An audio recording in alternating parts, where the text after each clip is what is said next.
Bonjour et bienvenue dans ce nouvel épisode. Le sujet de la présentation de Marie au Temple prend naissance dans la piété populaire.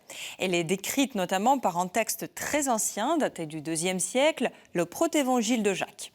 Selon ce récit, Marie est née quand ses parents, Anne et Joachim, étaient très âgés et ils souhaitaient consacrer leur fille à Dieu en remerciement de ce miracle.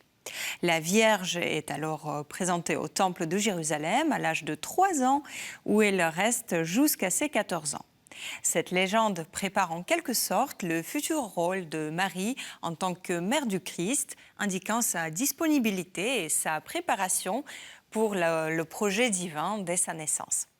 À ses débuts, la présentation au temple était surtout populaire dans l'art chrétien byzantin. Dans les icônes, comme celle-ci venant de la Russie, Marie est vêtue d'un manteau traditionnel qui couvre sa tête, appelé maphorion, et elle est présentée par ses parents à un prêtre. Elle apparaît déjà adulte, mais de petite taille. Ce code visuel permettait d'indiquer son jeune âge.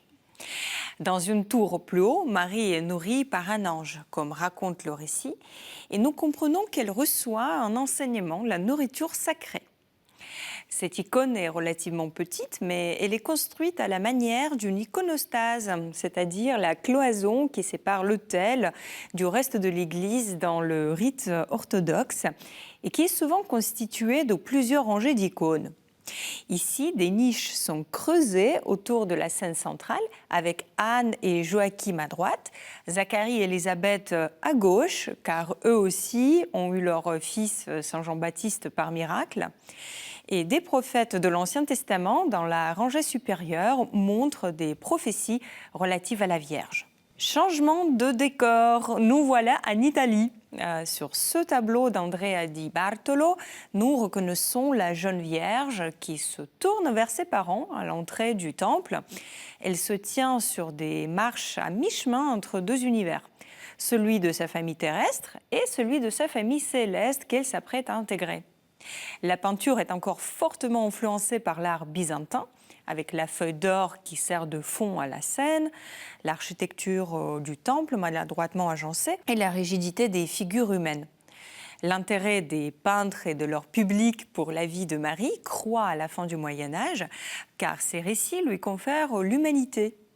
Progressivement, la tradition figée byzantine va laisser place aux images de plus en plus réalistes qui permettent aux fidèles de se sentir plus proches de Marie et créent un lien émotionnel plus intense.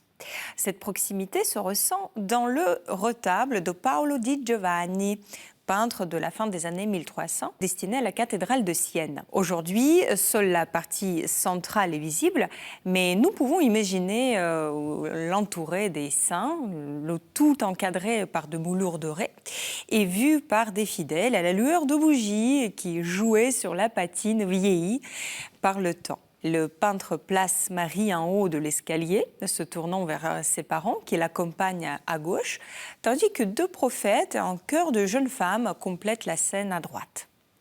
La robe de Marie et celle du prêtre qui la reçoit, ainsi que leur nimbe, sont faits à partir d'une feuille d'or, dont l'utilisation rappelle encore les icônes.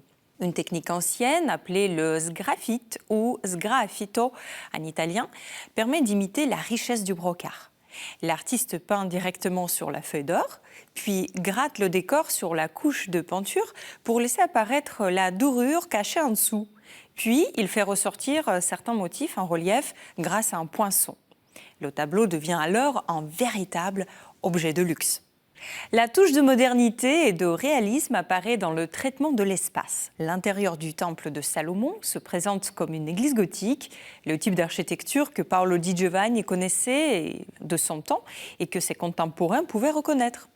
L'espace est complexe, mais les arcades, fenêtres, parties latérales sont construites en suivant de grandes lignes qui les unissent, notamment ces lignes décoratives rose saumon horizontales qui parcourent l'édifice.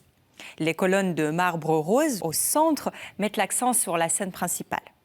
La peinture reste claire et aérienne malgré le nombre de personnages et la complexité de sa composition. Les peintres ont témoigné à travers leurs tableaux de la proximité que les croyants ont voulu instaurer avec la figure de la Vierge Marie.